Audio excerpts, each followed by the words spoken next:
Hey guys, it's Chanel, and it's Scorpio season, bitches. As a Scorpio, I thought I would do a reading vlog based on the sign of Scorpio. I'm not going to tell you in depth about Scorpios. I'm just going to mention a few things that I think might pertain as to why the following books were recommended for Scorpios. The first of Scorpio is in the 8th house, and the 8th house is the house of sex, death, the taboo, and resurrection. So naturally, I feel most of the books are going to come under those topics. Scorpios are also considered to be the villains of the zodiac, so maybe a lot to do with villains and monsters. Scorpios are also associated with the occult, so anything to do with that will also probably be recommended. Scorpios can also be quite intense and not afraid of the dark shit, not afraid to get into the depths. So once again, books of that nature. So what I did for this reading blog is I just scoured the internet. I went on websites, I went on Pinterest, I went on Reddit, and I just collated a bunch of books that were recommended for Scorpios. And now I'm going to tell you about them. At the end of this video, I will be doing my own recommendations for Scorpios or books that I feel have a scorpionic energy. But let's start with the ones the internet recommended. So the first book is We Were Villains by M.L. Rio. To start with, I would say the cover is definitely appealing to Scorpios. Colors that are associated with Scorpio are red and black. So anything that is goth-like would be Scorpio's thing. And it's a cliche, but yeah, was I a goth kid? I was. So I do like the aesthetic. So If We Were Villains is classified as a mystery thriller with LGBTQIA. What you've got is, I guess you would consider this dark academia because you have 7 teenagers. Are they teens? I don't remember their ages, but they're young and they're theatre geeks and they're studying Shakespeare at university. They only do Shakespeare. The book then centers around a murder. So it starts off with one of the 7 in jail deciding to tell the truth to the cop now that they've finally served their time about what happened to one of the 7. I'll start by saying that I am very lukewarm on Shakespeare. I'm very ambivalent.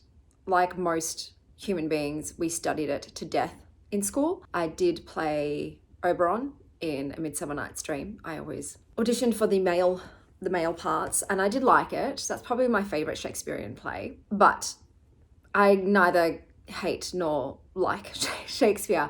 This book has so much fucking Shakespeare, guys. Okay, so these kids are quoting Shakespeare in their regular speech, just in their day-to-day. In faith I do not love thee with mine eyes, for there in thee 1,000 errors note. But 'tis my heart that loves what they despise, who in despite of you is pleased to dote. So I will read to you an example of this. Okay, so we've got this scene. Well, that's bound to get people's attention. Fuck this. I don't want him watching me like Big Brother from every wall for the next 2 weeks. He doth bestride the narrow world like a colossus, and we petty men walk under his huge legs and peep about to find ourselves dishonorable graves. I'm sorry, but I found this intense amount of Shakespearean language just slotted into regular fucking conversations with teenagers to be so obnoxious. I found these 7 characters to be, or not to be, so pretentious and try hard and cringe. I'm sorry, it was over the top. It was over the top and I hated it. I absolutely hated it. Every time they would just launch into their Shakespearean diatribes. I'm like, bro, fuck's sake, just tone it down, man. You're being so extra right now. And look, I get like theatre geeks have the stereotype of being extra, but this was just too much. Like I said, it's the pretentiousness and I just felt like they thought they were cooler than everybody else. You know, we're not like other actors. We only do Shakespeare and that makes us better than. The book itself, I didn't enjoy the writing style. In regards to the murder mystery, it was kind of obvious who did it, and the choices of the person who is in jail boggles my mind. I'm like, why, bro? Why would you? It makes no sense. And then there's a reveal at the end. And I was gobsmacked. I'm like, wow. That's what you get. That's what they chose to do. And no, I was flabbergasted. I thought after he finds out, will that change his opinion over his choices? No, it didn't. I'm like, you're an idiot. You're an idiot. I hated this book. I don't know if that was apparent. I gave it a 1 star. I utterly despised and loathed it. Loathe entirely. So, do I understand why they've recommended it for Scorpios? I think it's more to do with the fact that it's called If We Were Villains, and the cover seems very Scorpionic, but Scorpios are not here for pretentious tryhards and shallow people. I felt all of these characters were incredibly shallow and childish. And why were there 7? Why were there 7? Some of them were so superfluous. Definitely could have been less characters. Oh, this was incredibly male-gazy as well. I had to check. I'm like, is this author a male? No, they're not. But one of the characters is so objectified, and the misogynistic sexual comments are disgusting. So, yeah. This did, I think, try to install archetypes, which are very cool. So you have the femme fatale, which is definitely associated with Scorpios, and the ingenue. You have the Marlon Brando in there. But for me, I just didn't like anything about it, unfortunately. And look, I'm not a very dark academia kind of person, so that I think has a lot to do with it. But this is just such a well-known book, and it is constantly talked about. So, and it is considered one of like the cornerstones of the dark academia sort of genre trend. So I thought I have to give it a go. And yeah, unfortunately it's not for me. I do see why some people absolutely love it. Like I said, this is one of those books that is mostly beloved. So take my opinion with a grain of salt. But yeah, no, it wasn't for me. The next book I picked up was Sex Criminals, Volume 1, One Weird Trick by Matt Fraction and Chip Zdarsky. This is a graphic novel about 2 individuals that discover they have the ability to stop time when they orgasm. And then they use this to become criminals, to steal money and things of that nature. Now, look, the premise is entertaining, but the issue that I had with this is you see that so these kids discover this ability while they're children, because they discover masturbation while they're children. And I know that's normal for all of us. I just don't want to see pictures of children masturbating. It's not for me. I get it's taboo, and it's related to sex, both things that I do kind of like, but not in this way. So it gave me the massive ick. Obviously you didn't see the children's genitalia, but yeah, that they were masturbating, and no thank you. The book itself, like the illustration style was fine, but the story just veered in this really weird direction. There ended up being these sort of sex police, and it's not, I'm like, I didn't understand it, and yeah, it lost its sort of narrative integrity, if you will. So I've given it a 1.5 stars. I would probably recommend it to anybody that just likes really naughty, sex-focused graphic novels that don't take themselves too seriously, but it wasn't for me. I probably should have done the ring light today, because I've just noticed that my under eye bags are real heavy today, but hey, it just adds to the darkness and the shadow. Add the Scorpio with the dark circles under the eyes. The next book that was recommended was A Cosmology of Monsters by Sean Hamill. This is a horror, maybe paranormal horror. So you have a family who are terrorized by a monster throughout generations, but sometimes it's viewed as the family members just having mental illness. So they just assume, oh, they've got psychosis. So this is, I would say, yeah, trigger warnings for that, because in this case, it isn't mental illness. It is legitimately a monster who is to blame. So yeah, there is that. There's also the fact that said monster grooms one of the little boys, and then statutory rapes them at 16. So the pedophilia is in here. Yeah, I didn't like it. I find the biggest issue with this being recommended for Scorpios, it's not the monster aspect, which is kind of cool. It is the fact that this does include pedophilia and rape, and Scorpios are definitely ones who are in control when it comes to sex and using sex for their benefit. So to recommend a book where a child is raped, I'm like, and coerced and manipulated into sex. I'm like, no, man, that's literally the fucking opposite of what appeals to Scorpios. So yeah, I gave this one a 2 stars.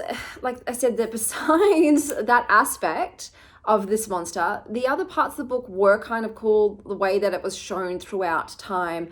There was also this big Lovecraftian kind of aspect to the book because the father was obsessed with Lovecraft and those monsters, and I think that's definitely up Scorpio's alley. And there was a horror house that they built, which was interesting, but yeah, when it ended up becoming mostly about the youngest boy and his relationship with the monster that has destroyed his family, I was out. Look, once again, what's the rating for this on Goodreads? It's a 3.75, so I think maybe a lot of people like it, but yeah, I'm just extra sensitive to anything that is predatory in terms of sex. So it wasn't to my taste, and I wouldn't recommend it to Scorpios. So far, none of the 3 books I've read I would recommend to Scorpios. The next book I picked up is The Girls by Emma Cline. I have noticed that a lot of these books, like I said, that the covers are very appealing to Scorpio. So the cover aesthetics, definitely, I actually would say, Scorpionic. So The Girls is classified as a historical fiction coming of age thriller. So basically with this one, you have a young teenage girl who feels really alone and ignored and misunderstood. And she ends up joining this Manson-esque cult where she is then sexually assaulted, but leaves before they go on to commit a murder. So you're finding out in the beginning, she's an elderly woman, and they're like, oh my God, weren't you part of that murder cult? And then you go back in time to when she was a part of it. So look, once again, the pedophilia is in this, and it's on page rape.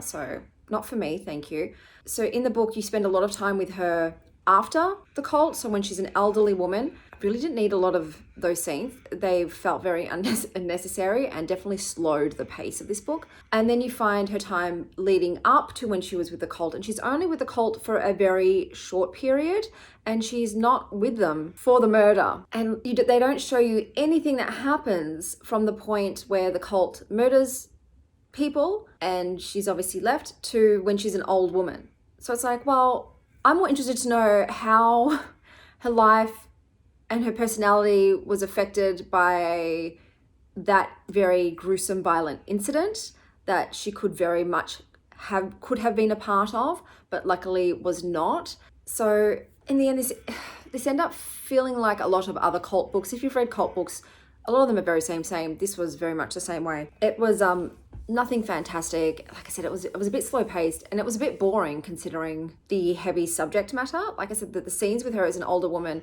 house sitting for her friend, and the teenage son comes to the house and she's telling them the story, and he's just like making fun of her. It was, I don't know, it was just a bit ick, a bit pointless in my opinion. I think, well, what's this got on Goodreads? This has a 3.5 rating. Okay, so maybe it's not as popular, but it feels more litfic. And the thrilling aspect, I wouldn't say it's particularly a thriller because you're not with the cult when they're doing the murdering. It's sort of after the fact. And like I said, the most horrific part of this is the on-page sexual assault of a child. Yeah, I don't know. And the main character, I understand like she was going through that precarious time in a teenager's life where they're trying to figure out who they are. They're trying to find connection. She hasn't found it from her peers. She doesn't feel it with her family. And so when she's given attention by these women in this cult, she is susceptible to their manipulation. But I still, as a character, she just felt very empty. So it's sort of very blank page kind of thing. And didn't have any real agency of her own. And I just didn't like her. So yeah, I gave this a 2.5 stars. Like I said, the writing was decent. I think some people found it a bit pretentious and overwritten, but I was fine with it. But yeah, the story itself wasn't for me. And once again, I wouldn't recommend it to Scorpios. I don't think any Scorpio would ever be a cult follower. So yeah, why would they want to read about a sheep? I wouldn't, I don't know. That doesn't feel right. So the last book that I read for this reading vlog that was recommended is Nightbitch by Rachel Yoder. So this is definitely one of those books that's talked about a lot, and I think it's just been made into a Netflix show. So I think it's once again gaining traction and popularity again. This is, I guess, a magical realism litfic horror where you have a wife and mother, and at first I was really loving this book. I will say that. I, for the most part, enjoyed it except for one scene, which drastically plummeted my rating. I'll get to that later. So the mother is literally doing all of the heavy lifting in terms of parenting. Husband's a bit of a tool. Is she really holding him accountable though for his responsibilities? No, she's not, but I get it. I've been there. I was in that position. I did the same thing. I just quietly resented while I was sleep deprived and exhausted and unappreciated and all that jazz. So she makes a joke about the night bitch. The night bitch is pretty much just the mother who's had enough. She's exhausted. She is tired of being the only one who is getting up in the night to deal with a child, and she snaps, and she's not going to be polite and civil any longer. And so she slowly morphs more into a night bitch, but in the way that it's literally physically a manifestation. She becomes a dog. She becomes a dog, and she relishes the freedom of that, the ability to shit and piss and kill at her own whims, and to not be responsible for housework and parenting, and to run free, basically like sort of running with the wolves situation, but this time it is a dog. The part where it lost me is, I am going to say it because I think you should know, they have a family cat, and she brutally murders the cat, not while she's in a dog form, while she's in a human form with a kitchen knife in the middle of the day in the kitchen. And at that point I was like, well, fuck you, night bitch. That is not okay. I'm not on board with you anymore. You've lost me. I am now your enemy number one. So that scene was horrific, and it made me so angry, and she did not show remorse for it. Okay, it wasn't like, oh no, maybe I have gone too far into night bitch mode. No, she kind of laughed about it, made jokes about it with her husband the next day. Yeah, the cat deserved better. And so I've given it 2.5 stars. Like I said, I could have really loved this, but that scene, yeah, sometimes that's all it takes. You know, one thing that really pisses you off. It just changes your opinion. I just didn't feel it was necessary. She was already killing other animals and stuff, and it was just like, I don't know, maybe the author really hates cats. That's what it felt like. It just felt so gratuitous. So, and I didn't like it. So those were the books that were recommended. Would I recommend that one to a Scorpio? Maybe, but I feel like Scorpios are also cat ladies. So I don't know, bro. I don't know. I didn't enjoy any of these. These were all really rough for me, and just my personal dislikes. I'm going to just rattle off some books that I think would be more suited for Scorpios, or have a Scorpio nature to them, of energy or vibe. I have read thousands of books, so I did not go through all of the books that I've read in my life to find the ones that I think were most bang on. I just did a quick look at Goodreads over the last few years and just thought, yeah. Okay, so this is not a definitive guide to what I truly believe are Scorpio books. These are just some that I would like to recommend instead. Over these 5, I just try to pick some from a whole bunch of different genres. And like I said, I'm not going to talk about the plot or explain why. I'm just going to tell you the titles and the names. So I've just picked 30. I thought, let's just go with 30. So we've got A Nameless Witch by A. Lee Martinez, White Oleander by Janet Fitch, Picture of Dorian Gray by Oscar Wilde, Johannes Cabal the Necromancer by Jonathan L. Howard, A Monster Calls by Patrick Ness, The Library at Mount Char by Scott Hawkins, Alice by Christina Henry, An Enchantment of Ravens by Margaret Rogerson, Marrow Charm by Kristen Jacques, Her Wicked Marquess by Stacey Reid, Daughter of No Worlds by Carissa Broadbent, Once There Were Wolves by Charlotte McConaughey, Nettle and Bone by T. Kingfisher, The Book of the Most Precious Substance by Sarah Gran, Juniper and Thorn by Ava Reid, Delphi by Claire Pollard, The Salt Grows Heavy by Cassandra Core, Exalted by Anna Dawn, The 6 Deaths of the Saint by Alex E. Harrow, Bloom by Delilah S. Dawson, Happy Death Club by Naomi Westerman, Pretty Boys Are Poisonous by Megan Fox, Phoenix Unbound by Grace Draven, or literally any of the Grace Draven books, The Raven by Edgar Allan Poe, Monstrous by Marjorie M. Liu, and I haven't read this, but I had to include a book about this topic, Sex Magic by Amy Hale. This is on my TBR. I am interested in it.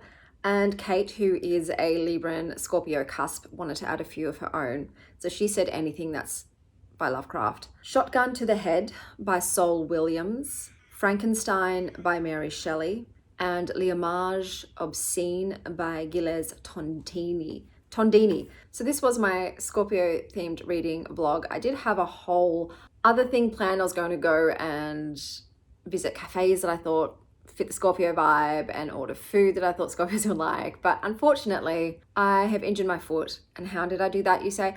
By walking around my house regularly, like normal. I guess my connective tissues just decided we object. And I can't walk. So I am hopping around like Skippy the motherfucking kangaroo. So unfortunately, yeah, this did not go to plan, and it wasn't as Scorpio intensive as I was hoping. I was going to go and try on some outfits too in stores. It was a whole thing. I had a whole thing planned, and I could just shelve it for later, but I have a schedule, and my type A personality everything must run on time. So unfortunately, I cannot, but maybe next year I'll do what I intended for this vlog. It's funny that this vlog and the Halloween one didn't go to plan, and they're the ones that I had planned all of these extracurricular activities for, and I'm just like, I know, maybe the universe is like, just keep it simple, stupid, and stay home. But if you are a Scorpio, let me know what your favorite book is, and maybe I'll be able to concoct a better list next year. But until next time, stay sexy, Star Child.